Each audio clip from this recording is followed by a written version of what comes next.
দিলাম যদি আল্লাহ আমারে মাফ করে। আমি কতবার যে তওবা করলাম যদি আল্লাহ আমারে মাফ করে। হুজুর শুধু এখানেই শেষ না, আমি সমরকন্দ থেকে মক্কায় চলে আসছি। হুজুর আমি 40 বছর মাকামে ইব্রাহিমে নামাজ পড়ি, 40 বছর আমি রোজা রাখি, 40 বছরে কতবার যে আল্লাহর ঘর আমি তাওয়াফ করেছি, কতবার যে আমি হজ করেছি, কতবার আল্লাহর ঘরে ধরে তওবা করছি। 40 জন আব্দাল এসে আমারে বলল, সমরকন্দি সবার গুনাহ মাফ হয়েছে, তোমার গুনাহ আল্লাহ মাফ করে নাই। সবার হজ কবুল করেছে, তোমার হজ আমার আল্লাহ কবুল করে নাই। এবার মুহাম্মদ ইবনে হারুন সমরকন্দি চোখের পানি ফালায়া ফালায়া কাঁদতেছেন। মালিক ইবনে দিনার রাহমাতুল্লাহি আলাইহি তার ঘটনা শুনে আল্লাহর মালিক ইবনে দিনার চোখের পানি ফালায়া ফালায়া কাঁদতেছে, বলতেছে বেটা দুনিয়ার মধ্যে আগুন লাগায়া এই আগুন থেকে তুমি বাঁচতে চাও, এত বড় সর্বনাশ নিজের জন্য কি কেউ করে? চিৎকার মেরে বলা যাবে কি আল্লাহু আকবার। এই কথা শোনার পরে সমরকন্দি চোখের পানি ফালায়া ফালায়া কাঁদে, আল্লাহর কাছে ডাক দেয়, আল্লাহ আল্লাহ গো আমি তোমার দরবারে হাত বাড়াইলাম, তুমি তো দয়ার সাগর, তুমি তো ক্ষমাশীল।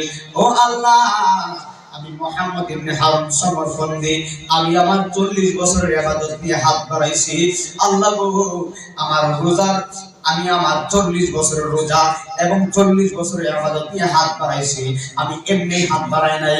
আমি মুহাম্মদ ইবনে হারুন সমরকন্দি একটা ভুলের কারণে অনেক দিন হয়ে গেল, তুমি আমারে ক্ষমা করো না।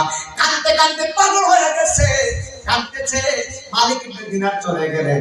মালিক ইবনে দিনার রাতে বেলা ঘুমায়া গেছে। ওই মালিক ইবনে দিনারের ঘুমের করে মার মদিনার নবী হাজির হয়ে গেছে। আর জবান খুলে কন্যা আল্লাহু আকবার। রাহমাতুল লিল আলামিন আয়েশা কই বলে, এ মালিক ইবনে দিনার তোমাকে কে অনুমতি দিছে আল্লাহর রহমত থেকে এবং আল্লাহর ক্ষমা থেকে বান্দাকে জুদা করার জন্য, বান্দাকে নৈরাশ করার জন্য? তুমি কেন মুহাম্মদ ইবনে হারুন সমরকন্দিরে বললা আল্লাহ তোমারে maaf করবে না? আমি মদিনার নবী রাহমাতুল লিল আলামিন আল্লাহর ফরমান আমি তোমারে বলছি, তুমি এই মুহূর্তে মুহাম্মদ ইবনে হারুন সমরকন্দিরে যায়া বলবা আল্লাহ সমরকন্দির জীবনের গুনাহ maaf করে দিয়েছে। আর জোরে জোরে কন্যা আল্লাহু আকবার। আল্লাহ জীবনের গুনাহ maaf করছে, তবে কি বলছে? কথা কয় না, আওয়াজ না দিলে তো আসবে, জোরে কর। তবে নবী কই তবে হাসরের ময়দান কায়েম হবে, বিশাল মাঠ হবে, যেই মাঠে জিন ইনসান ফেরেশতা ভরপুর থাকবে। দুনিয়ার মানুষকে যদি বলে তোমরা বালু গণনা করে বালু গণনা করো, দুনিয়ার মানুষ বালু গণনা করে শেষ করবে, কিন্তু হাসরের ময়দানে এমন ফেরেশতা থাকবে দুনিয়ার মানুষ বালু গণনা করে শেষ করবে, ফেরেশতা করে শেষ করতে পারবে না। তাহলে মাঠটা কত বড় হবে? হাসরের মাঠটা আমি ওয়াজের প্রথমে বলছিলাম আমরা দুনিয়াতে আসছি উলঙ্গ হয়ে, আবার হাসরে উঠবো। কথা বলেন উঠবো, এত বড় হাসরের মাঠ হবে, সবাই উলঙ্গ থাকবে। কোন মানুষের নাভি পর্যন্ত গাম হয়ে যাবে, কোন মানুষের গলা পর্যন্ত গাম হয়ে যাবে, কোন মানুষের গামের উপরে সাঁতার কাটবে, গুণা পরিমাণ গাম হবে। কোন মানুষের আপন হবে না। মা চিনবে না সন্তানকে, সন্তান চিনবে না মাকে, দুনিয়ার মানুষকে আপন হবে না। একজন আপন হবে রাহমাতাল লিল আলামিন। চিৎকার মেরে মেরে কন্যা আল্লাহু আকবার। এ আমার বাবা রাহমাতুল লিল আলামিন বলে বলে মুহাম্মদ ইবনে সমরকন্দিরে যায় বলবা আল্লাহ তোমার জীবনের গুনাহ maaf করছে, তবে হাসরের মাঠ কায়েম হবে, আল্লাহ বিচারে বসবেন, বিশাল আদালত হবে। এই আদালতের মধ্যে মুহাম্মদ ইবনে হারুন সমরকন্দির মা হবে বাদী, এই মুহাম্মদ ইবনে হারুন সমরকন্দি হবে আসামি। আল্লাহ এমন বিচার করবে, মারে কষ্ট দেওয়ার কারণে সে যতই 40 বছর নামাজ পড়ুক, যতই 40 বছর 40 বার হজ করুক, যতই খানায় কামাই করে তওবা করুক, যতই মাকামে ইব্রাহিমে নামাজ পড়ুক, আল্লাহ রাব্বুল আলামিন ওই তার মারে কষ্ট দেওয়ার কারণে মুহাম্মদ ইবনে হারুন সমরকন্দি 3 দিন জাহান্নামের আগুনে পোড়াবে। আমি নামাজ পড়ছি কই দিন, আর হজ করছি বা কই দিন, তওবা করছি বা কই দিন। মুহাম্মদ ইবনে হারুন সমরকন্দি মার সাথে বিয়াদবি করে কাঁদতে কাঁদতে চোখ পর্যন্ত লাল করে ফেলছে, এরপর আল্লাহ মাফ করে। মার সাথে বিয়াদবি করা যাবে? কথা কয় না। 3 দিন পোড়াবে জাহান্নামে।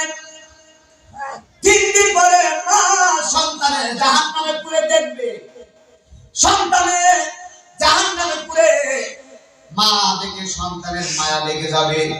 মা সহ্য করতে পারে না, মা তো সন্তান যতই বিয়াদবি করুক মা তো সহ্য করতে পারে না। 3 দিন পরে মায়ের মনে মায়া লাগবে, মা বলবে আল্লাহ আমার সন্তানে মাফ করে দাও। মায়ের দোয়ার কারণে আমার আল্লাহ তারে মাফ করবে। চিৎকার মেরে মেরে বলেন আল্লাহু আকবার। একসাথে বলুন না ইয়া রাসূলুল্লাহ। তাহলে আপনারা বলেন মায়ের খেদমত করার দরকার আছে না নাই? জোরে বলেন আছে না নাই? দুই হাত তুলে বলেন আছে না নাই? আমাদের আব্বা মা যারা অন্ধকার কবরে আছে, আমরা মা বাবার জন্য কবরের পাশে গিয়ে দোয়া করব। যাদের আব্বা মা বেঁচে আছে আমরা মা বাবার খেদমত করব। আমার মহিলা মা বোনদেরকে অনুরোধ করে বলে দিয়েছে, অনেক মহিলা মা বোন এসেছে, অনেকে আছে নামাজ পড়ে না, এমন আছে না বাবা? আজকে মাহফিলে তোবা করেন আমার মহান মুশরিক কেবলা এখানে উপস্থিত। একটা কথা বলি, আমার প্রত্যেকটা মহিলা মা বোনদেরকে অনুরোধ করে দুইটা কদমে হাত দিয়ে যায়, আপনারা 5 ওয়াক্ত নামাজ পড়েন, আল্লাহর ভয় রাখেন, আসেন আমরা নামাজ পড়ি, তওবা করি। আল্লাহ পাক যেন এই দুনিয়াতে ঈমান রেখে সুন্দর করে মরতে পারি, আল্লাহ আমাদের কবুল করেন, আমিন। মানুষের মরণ হয় 2টা সময়ে, একটা হলো দিনের বেলা আর একটা হলো রাতের বেলা। মানুষের বিপদ হলো 3টা সময়, একটা হলো মরণের সময়, আর একটা হলো কবরে, আর একটা হলো হাসরে। যাদের মরণ ভালো তাদের কবর ভালো।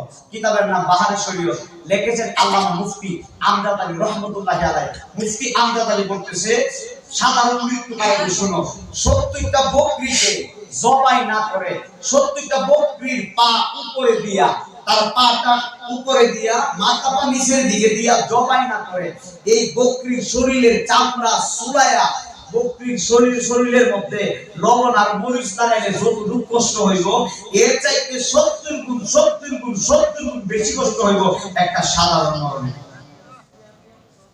ওই মরণ কি আমরা সামনে আছে না? আসেনি বাবা?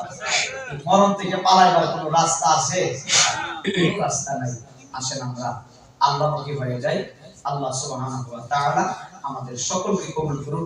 আমার মহান মুর্শিদ আপনাদের সামনে একদম সুন্দর তাকরার তরিকাতে ওয়াজ করবেন। আল্লাহ যেন আমার বাবার নেক হায়াত দান করে। আল্লাহ আমার মানিক ভাই এবং পীর ভাইরা যারা আছে সুন্দর করে যারা মাহফিলটা সাজাইছে, আল্লাহ সবাইকে কবুল করুন।